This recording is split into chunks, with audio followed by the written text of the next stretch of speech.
Hello, everyone, and welcome to today's webinar. Today, we'll explore why unconscious bias is the #1 existential threat to business. This webinar is one in a series where we connect for 30 minutes to bring to life the challenges we see in the market and what to do about them.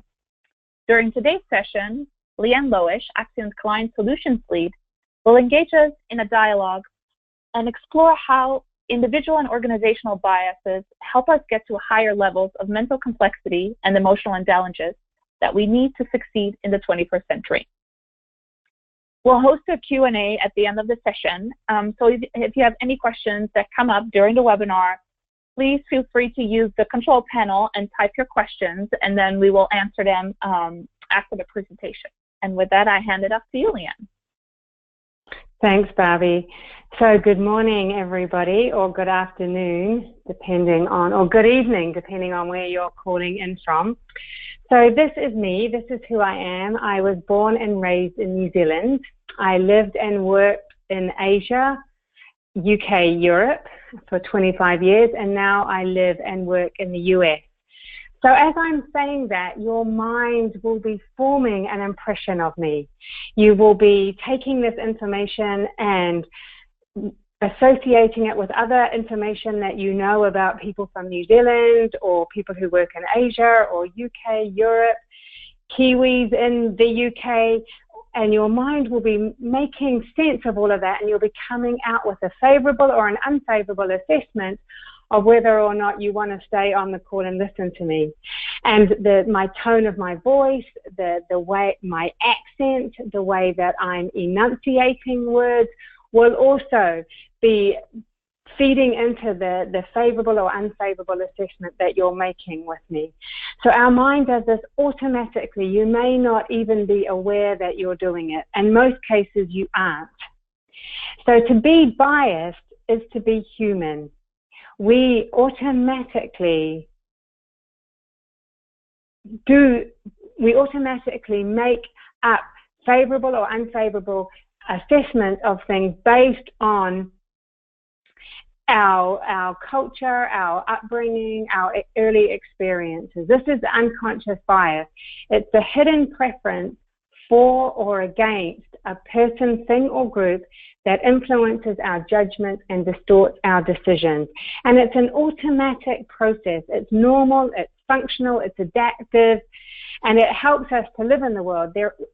At any one time, 11 million pieces of information come at us, and our brain can only process 40. So the rest of the time, it's an automatic processing that happens. And it leads to both favorable and unfavorable assessments. And this is the thing that trips us up.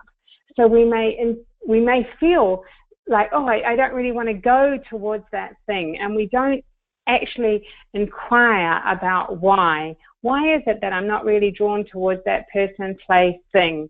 We just assume that that's the truth. And we need this to survive. It's hardwired into our system. When we were, many years ago, when we were more tribal creatures, we needed to have stranger danger because strangers were dangerous. When we were much more tribal, it was important that we didn't, that we paid attention and we protected ourselves, our family, our community. Every one of us has it. It makes sense. And as I said, the roots lie in our culture, our upbringing, the education, media. I have a lot of unconscious bias that comes from my upbringing in New Zealand that will be very different and is very different. And I meet it every day when I live in the US. And oftentimes I'm like, wow, you think like that? I think completely different. And the roots lie in my childhood. The thing that is the most important that I find around this is we can consciously believe in equality and an inclusive approach while simultaneously acting on unconscious prejudice. The other day, I was speaking to a colleague, and my colleague said, oh, I'll get my PA to do that. And I said, oh, great, can you ask her to do X, Y, Z? And he went, Leanne, you just automatically assumed that it was a woman. And I was like horrified. I've been doing this work for many decades now and think that I'm pretty aware of my unconscious bias. And then what happened next, which is the problem I think with unconscious bias, he went, you're being sexist. So So I automatically felt judged. I went into big shame. I felt embarrassed and humiliated, and all sorts of unconscious bias flooded into my brain about how I should be a person that doesn't have unconscious bias.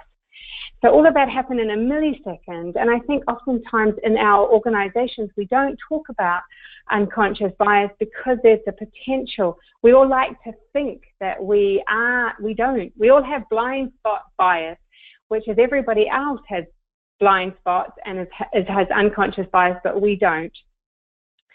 So it's oftentimes hard to bring up in organizations.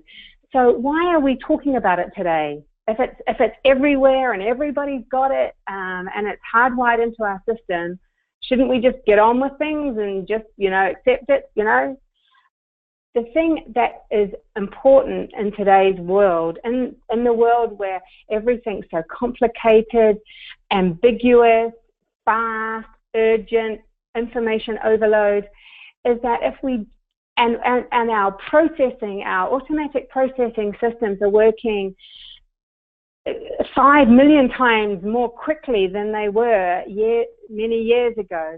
And we can see that in the levels of stress and the levels of anxiety and the levels of health and wellness that we see in the world. We see the impact of living in this fast-paced society. And we need to I was speaking to a group of executives yesterday, and they were talking about how they get up in the morning, they get to work at 8 o'clock, and then they back-to-back meetings, and they don't pause oftentimes till 5 o'clock in the evening. And a lot of it is automatic. And we were teaching them, we've been running a course about leading across the enterprise and helping them to think about more strategically, and they were saying, we love it, and we don't have time because we're so busy. And some of you on this call may be listening to me nodding, and I know that I'm like that often, that I'm just running from one meeting to another and not having time to catch up with myself. So sometimes what comes out of my mouth, I'm not even aware of it because it's automatic. And this is why this is the risk. This is the risk if we do not address unconscious bias. If it will trip us up because it impacts employee engagement and retention. It impacts innovation, collaboration, next level leadership, our ability to be enterprise-wide thinkers, our ability to be effective in our execution, decision-making, diversity, having, there is unbelievable amounts of statistics out there that say that we do not have gender parity, race parity, age parity in our decision-making places, in the top levels of our governments, organizations, healthcare, legal systems.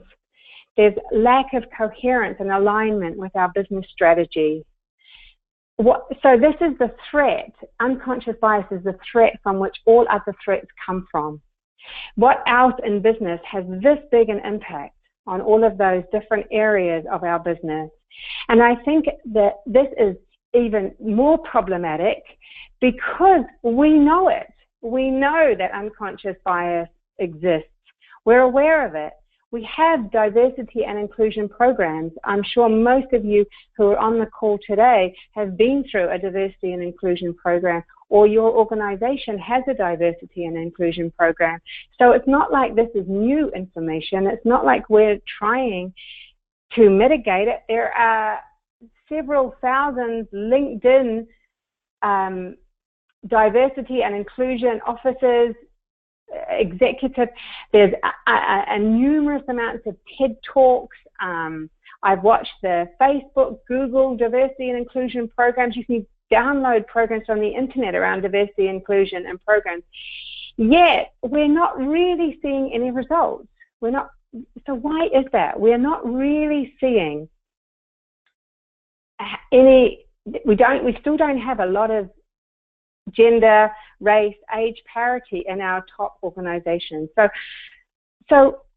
And despite the fact that we know that diversity and inclusion equals better incomes, the 2012 study showed that when organizations employees and organizations feel that their organization is diverse and inclusive, they say that their ability to innovate is increased by 83%.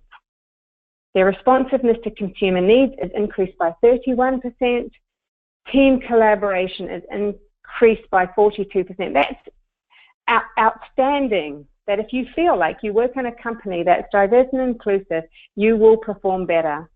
And we know also from statistics and research that's done that this is just talking about gender parity, that if they have gender parity on boards, organizations have 53% more return on equity, 42% more return on sales, 66% more return on invested capital.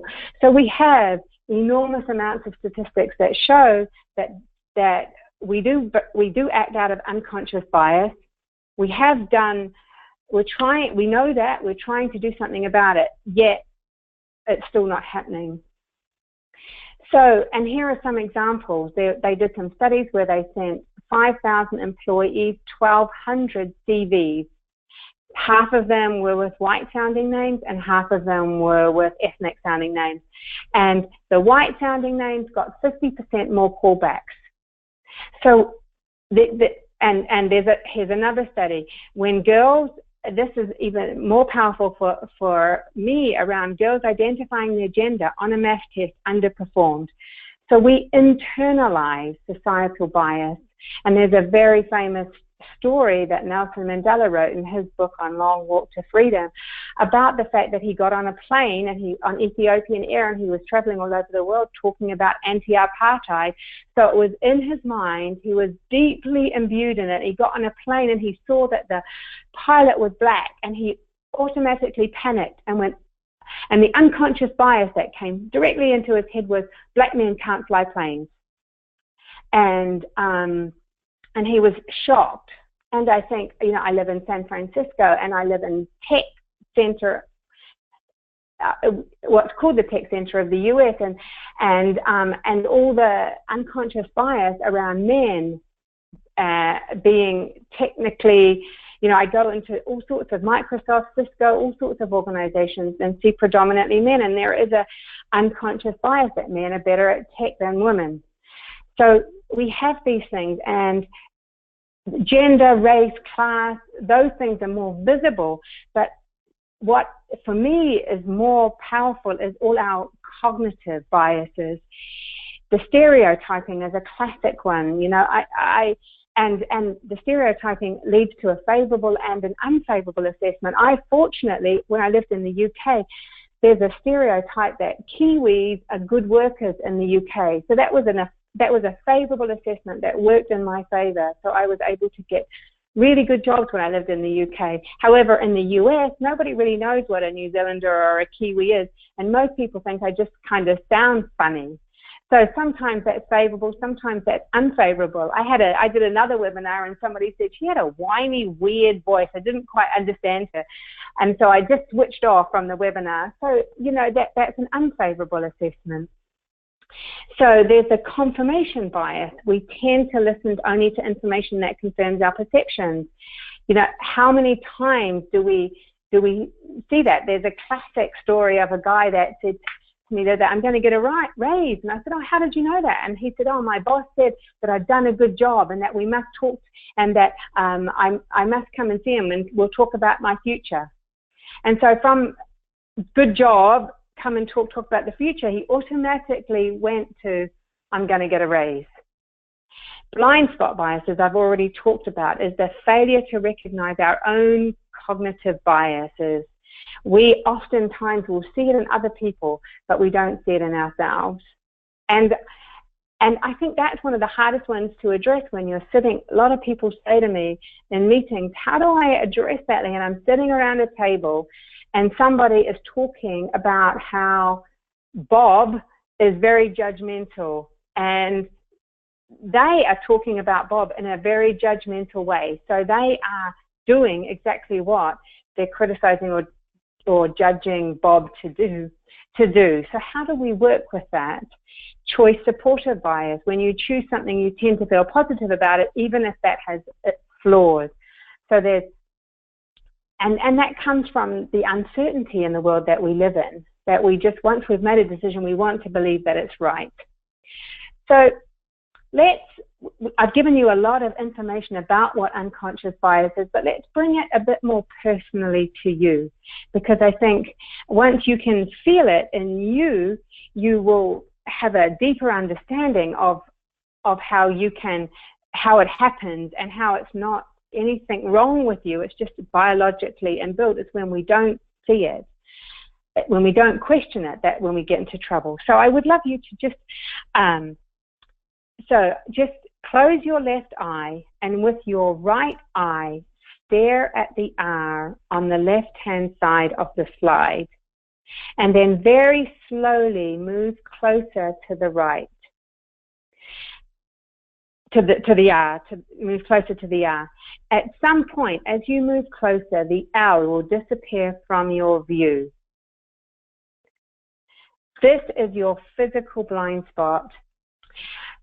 But what's important here for me to say is that when the owl disappears from your view, you don't see a gap. Your brain just fills in the maze. So the owl disappears, but the maze carries on. So our brain does this. It fills in the gaps. And so it does this in a physical blind spot, but it also does this socially and cognitively. And in a book by Bernardi and Grenwald called Blind Spot, they say that there are these things in our brains they call them mind bugs, which are ingrained habits of thought that lead us to making errors in how we perceive, reason, remember, and make decisions. Let's go through a couple of examples so you can see for yourself how it happens. So here's a screen. Now this screen, you may notice, is moving. The dots are moving from white to black. How does that happen? This is a very blank screen, yet your mind is playing tricks on you, and your eyes are seeing white and black dots. Here's another one. Think to yourselves as I'm saying this, what continent is Kenya in? What are two opposing colors in the game of chess? Name any animal. So who of you thought of a zebra, or maybe an elephant, or any animal in Africa? So when we've done, studies show that 20% of people will think of a zebra, 50% of people will think of an animal in Africa. Yet if I was to ask you randomly to think of an animal you wouldn't, only 2% of the population come up with a zebra. So I have primed you to think of a zebra, and the advertising industry is built on this. And you can see people in businesses and meetings and team meetings, when you go down a route in a meeting and you make a decision, and then you come out of the meeting going, oh, I didn't even agree with that. I didn't want that. How did we end up making that decision? Because our mind works, it associates things, and so we go towards a particular decision. And this happens hugely in innovation. You know, if we all want we did a lot of work with a big research company in the UK, which they weren't doing very well in terms of coming up with new ideas. And they had this innovation bias, because they'd come up with a new idea, everybody would get behind it, but nobody was able to really be critical of the idea, because they so desperately wanted a new idea that there wasn't enough space for people to be critical. So lots of resources were going behind projects that had big flaws, but nobody was feeling brave enough to challenge these projects. And so they didn't have the time or the space or the resources to think of other ideas out of the box, except for the ones that were being promoted. Some of you may recognize this. This isn't so much about research organizations. This is a pharmaceutical company, but for your own companies. Here's another example. I'm going to read you a story. An individual has been described by a neighbor as follows. Taylor is very shy and withdrawn, invariably helpful, but with very little interest in people or in the world of reality. Taylor is a meek and tidy soul who has a need for order and structure and a passion for detail? Is Taylor more likely to be a librarian or a farmer? So you'll see that a poll has appeared on your screen. And we'd love you to select one of the following. Is Taylor a librarian or a farmer?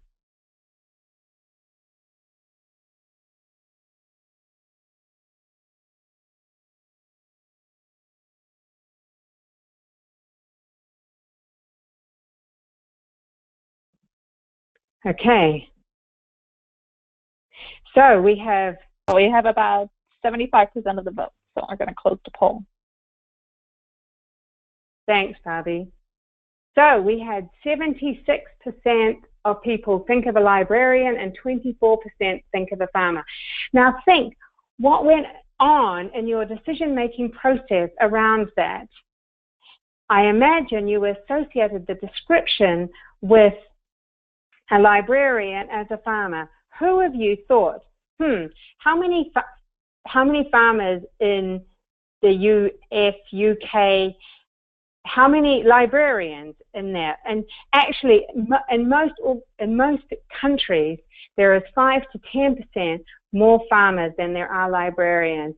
So statistically, Taylor has more chance of being a farmer than a librarian. But I don't imagine any of you actually thought about the statistics. Most of us just go with what we feel is right.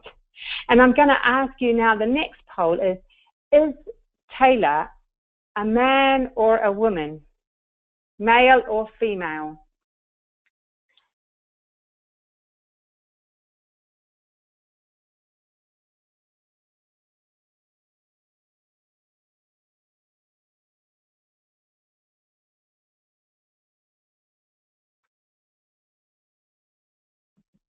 Okay, so we have 78%. Close the poll. Thanks, Barbie. Great. So 28% thought male, 72% thought female. Now, ask yourself, why did you think male or female? What went into making that decision? Was it that you associate more librarians with female? Was it that Taylor is a female name, or you associated it with Taylor Swift or somebody else, or somebody that you know that's a female called Taylor? Was it that because I'm a woman and I was talking it, that you associated that I would be talking about a woman? So all of these things go into our minds. Statistically, Taylor would tend to be a male because there are more farmers than librarians, and there are more male farmers than females.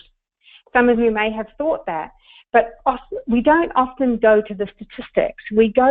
Our mind just makes it up, and we're not even sure why we've come to a conclusion many times.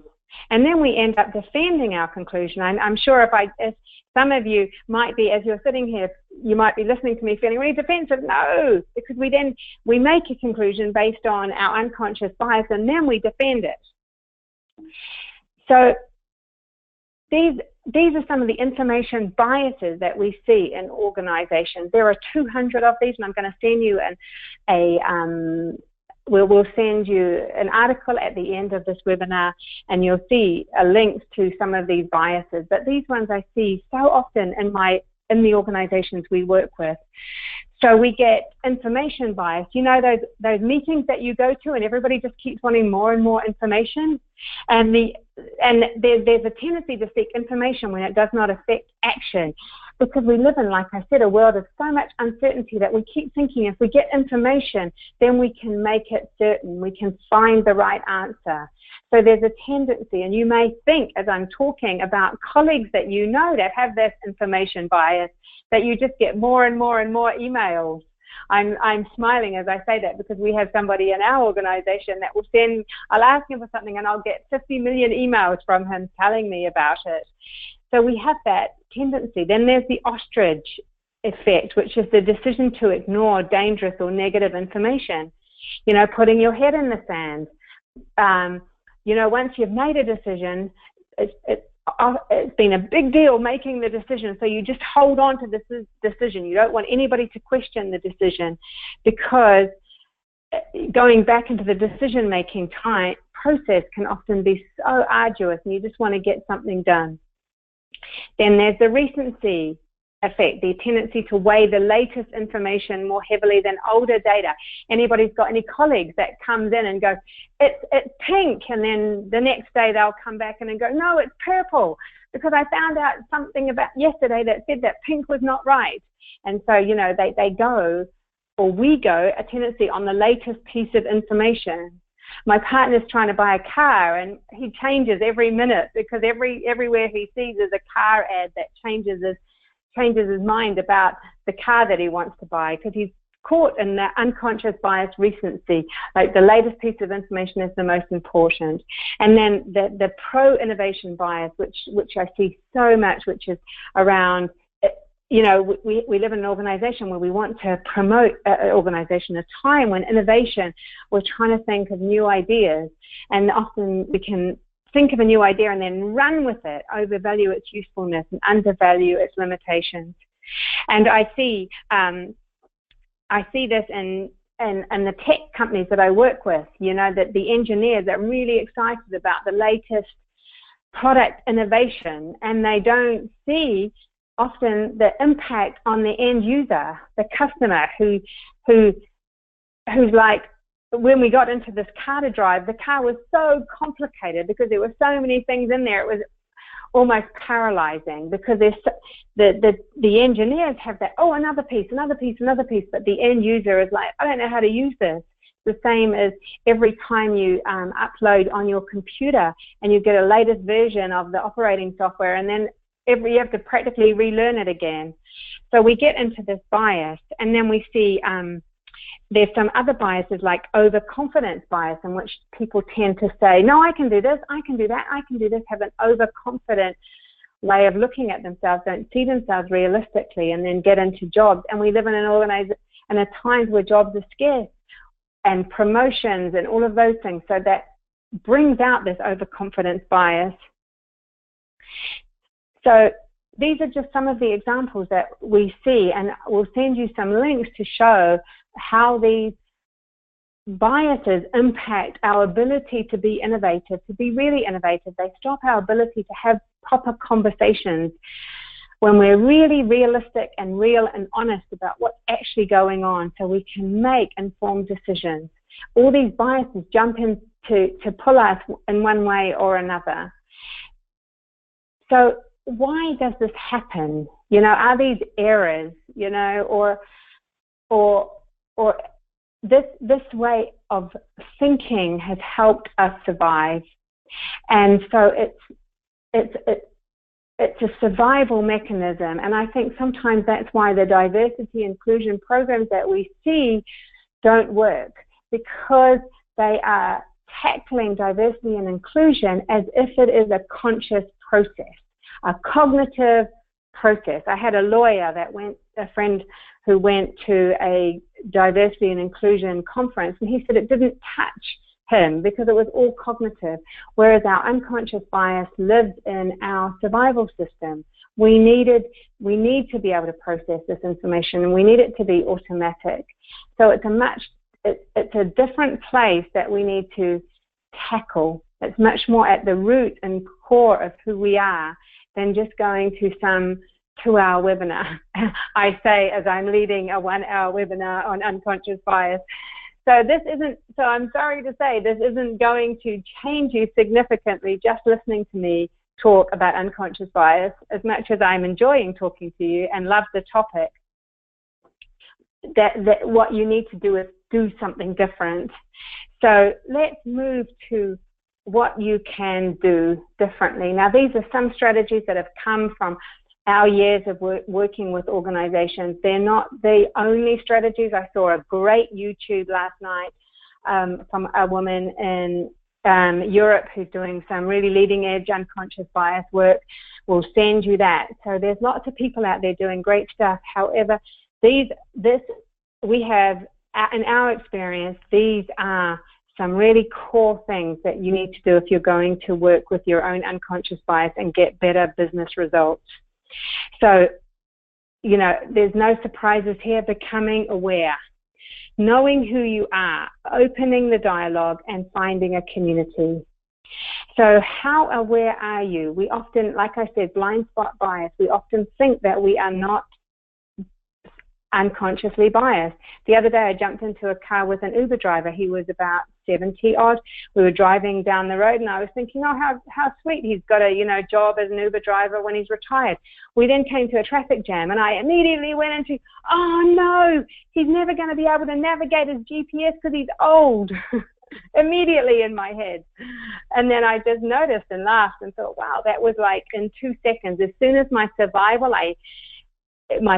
instinct was activated, there came my unconscious bias. So we don't see things the way they are. We tend to see things the way we are. I was anxious and wanted to get home, and then all my unconscious bias came out, and I said, do you want me to help you work the GPS? Like, oh my God, the guy should have punched me. I just totally took over, assuming that he didn't know how to work his GPS. So this is a result of our culture, upbringing, education, and media. How can you challenge your own thinking? What are you doing to challenge your own thinking? When you get stressed, when you get overloaded with information, when you get to an urgent, when you think you have the silver bullet, all of these are indicators that you are vulnerable to your unconscious bias processes that coming in. When you've met people going, I have the answer, that's an unconscious bias as well. So we can either get triggered when we're excited as well as when we're nervous. What impact do you want to have in your organization? Do you want to be the kind of person that just lets things happen, or do you want to be involved? And where do you want to be involved? How do you want to be involved? Where do you want to be involved? Often we focus on places that we have no control, as opposed to focusing on places where we do have control. You have control with your colleagues, with your teams. You have control around meetings, helping. One of the things that we often see is people talking over each other, and this is a classic one, and it's been used time and time again, so I'm a bit nervous about using it but I see it and I experience it when a woman says an idea and then 5 minutes later a man will say the idea and everybody will say, great idea, Jim. And the woman that said it earlier on will be somehow doesn't say it in the right tone of voice, doesn't say it with the right authority, whatever the reason. There are thousands of reasons that gets overlooked. And so do you want to be a person that just carries on overlooking, or says, hey, Jim, great that you picked up Betty's idea. That's fabulous. Great idea, Betty. Or, how do you want to be in organizations? Because that will determine the decisions you make and the actions you take. And this goes to a bigger question around what are your core values as a person, as a human, as a leader, as an employee, as a person in the world, in organizations. What is the thing that what's your spiritual harness? What's your North Star? What is the thing that allows you to sleep well at night? That is ultimately what will determine your future. How can you have integrity with yourself? So once you have decided this, oops, my computer has frozen. So I'm just going to come off for a minute and take this thing off my computer. There it is. This happened to me last time at exactly this time, so I'm not sure what's happening. So the other one is, how do you open the dialogue? So once you've decided, once you've become more aware of your conscious bias, once you've really decided with yourself how you want to be in the face of unconscious bias, how do you get into action? What do you actually do? How do you open the dialogue? So we tend to assume that what we say is what we mean, and it's what the other person hears, and they hear what we say and what we mean. We all forget that in the middle of this red line here represents our unconscious bias, that what we say is usually not always what we mean, because we are subject to our own unconscious bias. What the other person hears is not necessarily what we said, because they are subject to their own unconscious bias. So a way out of this complicated situation is through this tool called the ladder of inference. Some of you may have already seen it, heard it, recognized it. It's just a way that it just helps us to show what happens in our brain. We get a fact that comes in, we make an inference, we have an assumption about that fact, which leads to our interpretation of that fact, which then leads to our opinions. And our opinions are impacted by our values and our standards, this is where our childhood and upbringing and culture come in. Then from all this information, we make a decision and we make a recommendation. Now, this process happens in a millisecond, and oftentimes we forget about the fact and we act on the action or the recommendation. Here's an example of what I mean. So here's the fact. Susan speaks once during a meeting. If you have an unconscious bias that says strong leaders should showcase their viewpoints, then these are some of the inferences and opinions and conclusions you will make. Susan let her team members take over the meeting. Susan should speak up to provide guidance to her team. Susan understands the issues well, but is not assertive enough. Susan cannot lead a team. Susan has poor leadership skills. The next time there is a bigger project, we think that Susan needs to work on her assertiveness before she can move forward in her career. That's the recommendation and the action that you're taking based on that fact with that unconscious bias viewpoint. If you have a viewpoint that says strong leaders don't need to overstate their expertise, you will have an entirely different experience of that fact. Susan let her team members showcase their work. Susan made a very insightful comment. Susan understands the issues well and knows how to listen. Susan is a strong project lead and has leadership potential. The next time there is a bigger project, we think of Susan for the leadership role. Two very different conclusions based on the same fact. So the ladder of inference is useful because we can ask people when they say, you know, when somebody says, Susan, I think Susan for the leadership role, we can say, so what are the facts that you've based that opinion on? You know, and you can use the ladder of inference. So what is your opinion around this? What are the facts? What are your assumptions? You can pry it open so that you can explore that person's line of thinking and help them to see where unconscious biases played a part.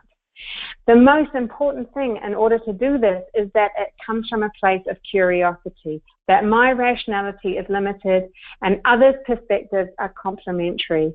So you are in a growth mindset, which is about valuing being effective and learning, and not a fixed mindset. There's a tendency to also come in and say, you're being, you know, I can see you've got unconscious bias, or I don't agree with your, you know, your conclusion based on your fact, as opposed to let me see, let me hear, how have you come to that?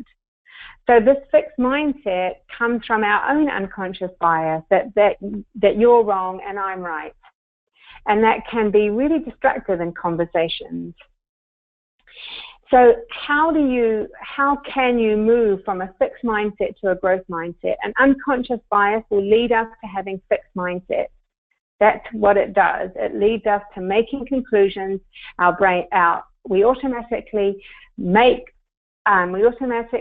these associations and come out with a fixed conclusion. And how do we get back into a growth mindset? How do we get back into curiosity and openness? And this is about having a community, having people, having friends, having colleagues at work that are willing to challenge your thinking, and that you've given them permission to challenge your thinking, that you can go to and say, hey, this situation came up. You know, there are two colleagues, and I'm giving feedback to one, and I notice I'm giving her general feedback, whereas my other colleague, who's a male, I notice I'm giving specific feedback, which there's a lot of evidence to show women get general feedback and men get specific feedback, and you can catch yourself doing it and notice it, and having a community of people around you that can support that. So in summary, everyone has this. It's the way we're wired, and it's everywhere. Bias impacts the engagement, effectiveness, innovation, risk-taking, decision-making, collaboration, and trust within our workplaces. We don't trust people who have a fixed mindset, who are not open. So we don't go to them and talk to them. And so we don't collaborate with people in a fixed mindset. So that has a huge, and if that person with that fixed mindset has an intricate part of the business, then we're not going to innovate. We're not going to get good business results. How can we work with ourselves and work with a person that has a fixed mindset, whether it's us or them, to be open? It's a threat from which all other threats come from, and there are strategies to recognize and mitigate it. What you can do, here's just a couple of suggestions as I come towards the end. Recognize that it exists. So many times we hear people saying, oh, I'm colorblind. I don't see different genders. I don't see different races. Everybody's just a human. I treat everybody equally. That's the blind spot bias. Become aware of the different types of biases, especially cognitive bias. Use the ladder of inference to help you and others see how your bias is leading to your conclusions. Ask questions to yourself and others to challenge your assumptions that come from your bias. Adopt multiculturalistic approaches rather than ignoring differences. Consciously choose diversity and tell people why. Show atypical examples of success. Promote work-life balance. Reduce stress in decision-making, because stress encourages the bias default. When we're going from meeting to meeting to meeting without pausing, we're stressed, we're hyperactive, and we will start to default into bias. Eliminate ambiguity in decision-making. Who's making the decision? What's the decision-making process that we've got going on here? Implement blind selection strategies. Provide anonymous employee surveys to identify bias. And the most essential thing is don't believe everything we think. We can consciously believe in equality and inclusive approach while simultaneously acting on unconscious prejudice. So, questions? So if anybody has any questions, please feel free to use the questions app. I have some, Leanne. What do I do when I see someone having a bias? Great, thank you. What can I do when I see someone having a bias? So I'm going to slide back to the ladder of inference slide, because the bias might live in your inference is what I think is happening. So asking somebody how they came to that conclusion, or asking somebody any of these questions from the ladder of inference will help you and help them to see that maybe unconscious bias is at play. What are the facts that you're basing that on? Some of the questions that you can ask. What you're wanting to do is to help them to see that, as well as, and it might be that you have the bias, that they have a bias. So, and in this conversation, you can open both of your minds up into a different type of conversation.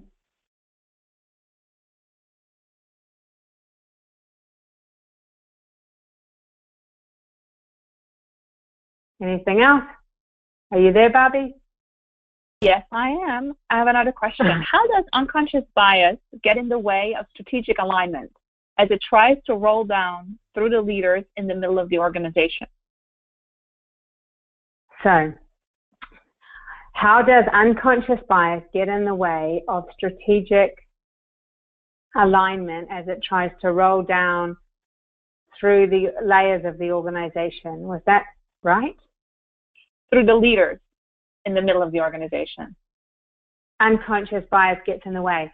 Great question. Well, I think unconscious bias gets in the way by it's the lens through which we will be interpreting the strategic alignment or the strategic objectives. So we often see that the person that sets the strategic objectives will think that they have got everybody on board and everybody's aligned, but then people will go out and execute in different ways that will show that not everybody has strategic alignment. And I think one of the ways to do that is having people, it's a very simple one, having people repeat back what do they think they heard.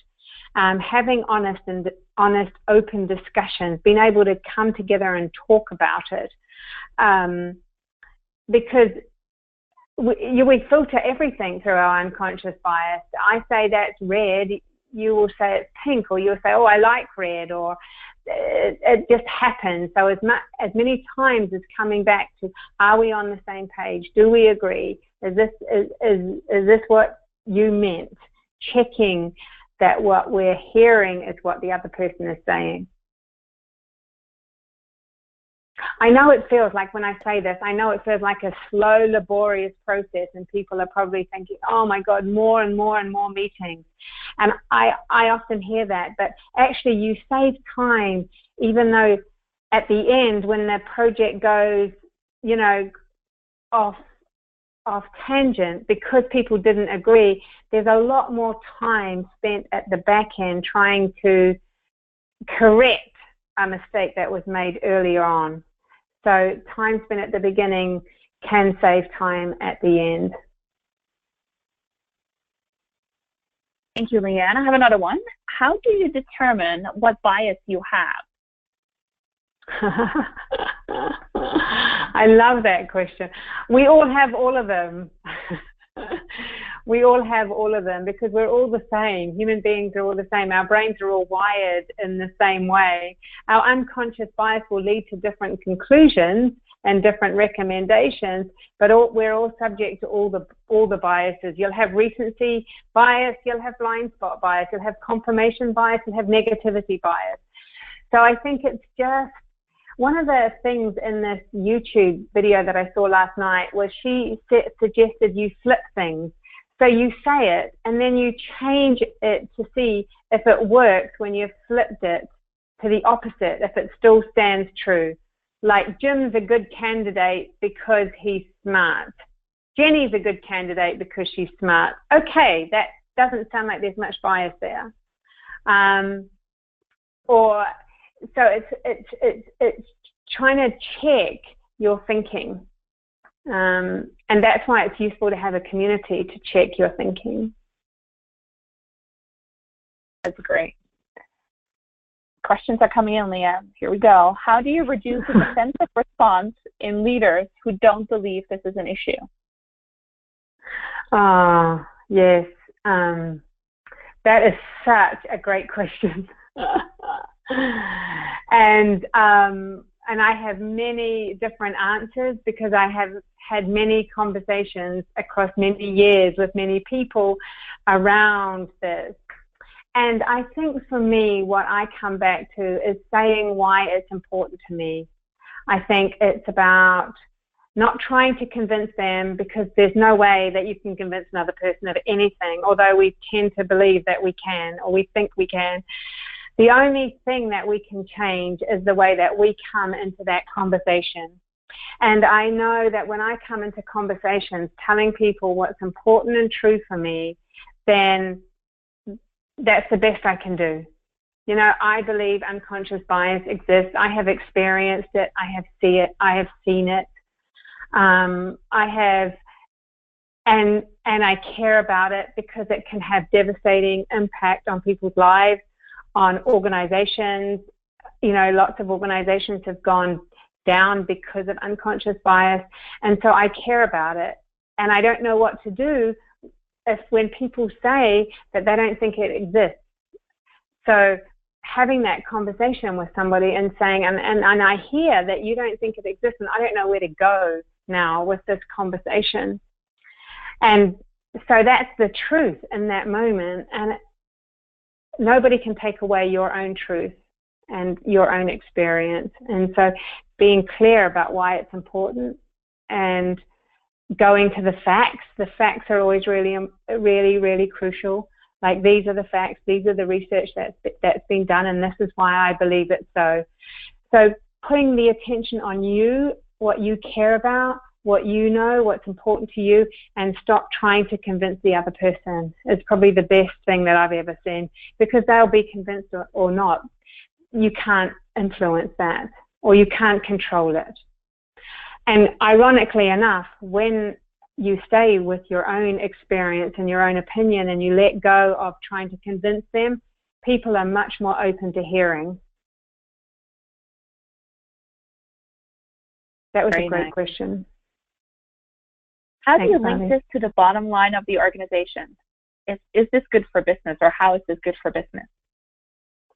Great question. And I think this goes back to the second slide that I had, which I'm zipping back through now, around this whole idea of this is what it impacts. You know, we don't take, if we're in an organization where there's a lot of unconscious bias, and because unconscious bias leads to fixed thinking, then people won't take risks. People won't innovate. If organizations don't take risks, they don't innovate, that they're not agile, they don't respond to the marketplace, they will become extinct. If employees are not engaged because they feel like they have to watch their back, because they don't feel that the organization embraces diversity or inclusion, so they put their heads down and they just do their job and they don't go out of the box, or they don't have honest conversations and they're always covering their back, then the organization will die, because it won't thrive. It may survive. I guess it might survive, it won't die, but it won't thrive because people will not be giving their best. They'll be coming to work in a survival state, like it's not safe in this organization to come up with new ideas, to take risks, to give feedback to people, to change systems that aren't working, to bring my best self. It's not okay here, so I'm not going to. And so then you get people very siloed.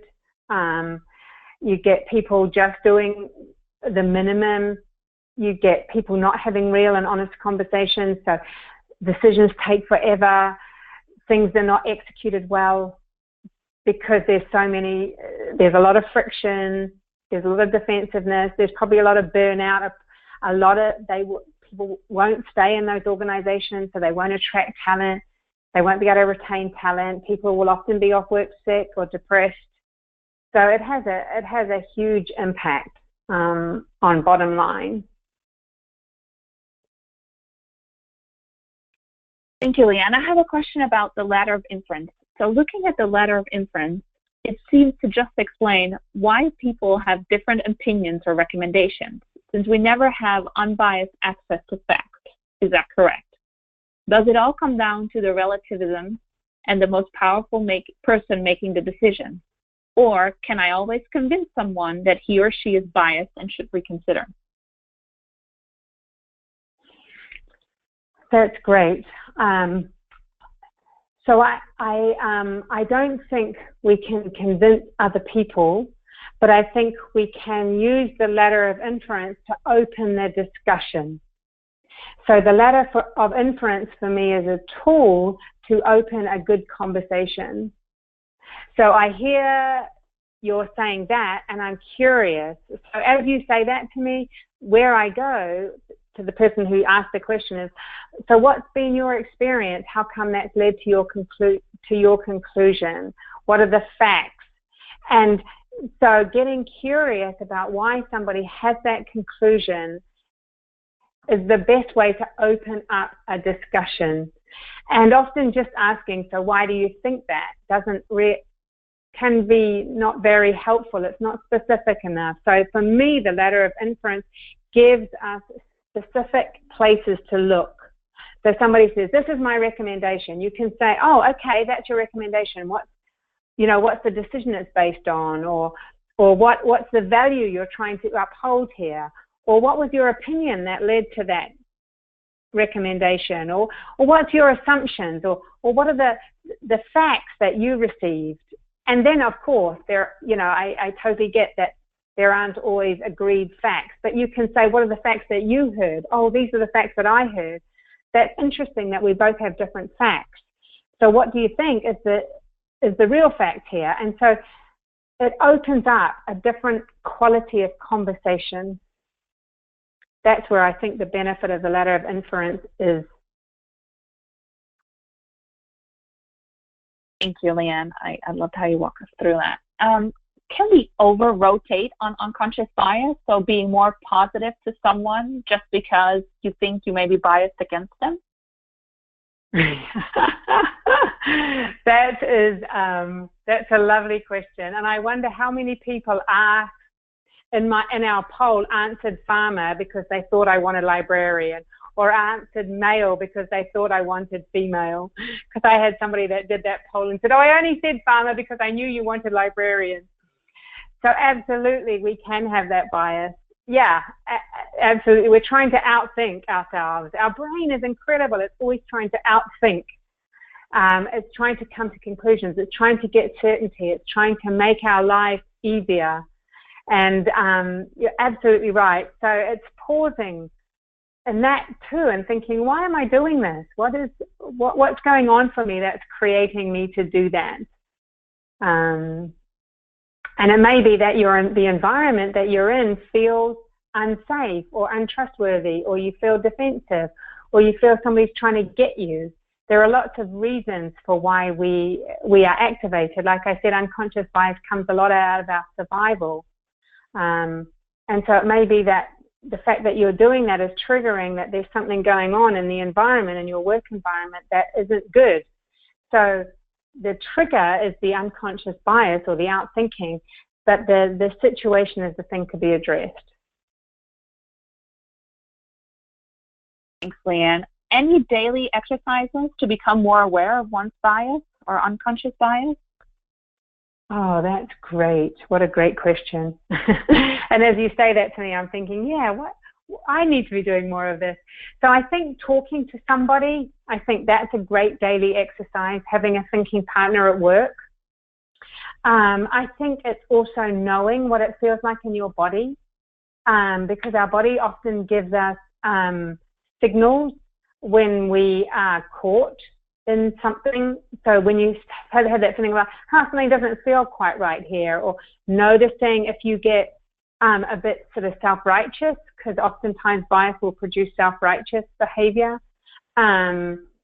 Noticing if you become a bit more victim, like, oh, this is out of control, I can't do it, it's too big. That's often a sign that you're caught in an unconscious bias. Anything that we're helping yourself, mindfulness, breathing, helping yourself to get back into a more sort of centered, grounded flow state. Anything, yoga, I mean, there's hundreds of things out there that help us to get back, because when we're in that sort of flow, grounded space, we tend to be not subject to our own thinking, because we're sort of thinking from our brain and our heart and our belly. We're not just relying on our brain sort of cognitive rational thinking. We need to be thinking beyond our rationality, because our rationality is limited, and unconscious bias lives in our rationality. But when we're thinking from our heart with compassion, when we're thinking from our sort of belly with groundedness, confidence, solidity, when we think from whole body thinking, I suppose is a word that comes to mind, then how do we get back to that place? Because from that place, we're not usually caught in unconscious bias. So anything that helps you to get back, breathing, talking to a colleague, taking a moment to pause. This is when I try and fail at, but I keep trying. So one day I might succeed, stopping my meeting 5 minutes earlier so that I have 5 minutes to breathe before I go back into the next meeting. Pausing before I jump in to say something.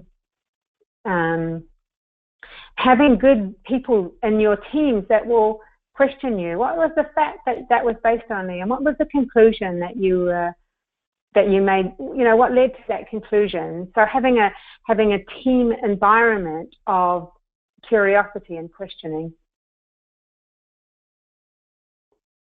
And I could go on forever, but I'm aware of time. Yes, I would say I'm aware of time. There are some questions that have not been answered yet, so I wanna say that I've captured all your questions, and we will take it offline. Some of it probably will be answered in the follow-up that we'll send. Some questions were around resources and articles, but I want to make sure that I want to acknowledge that there are still questions out there and that we're out of time. So I want to close the session here. Thank you so much, Leanne. We hope everybody enjoyed the session, and we'll look forward to seeing you on one of our other sessions very soon. Thank you, everybody.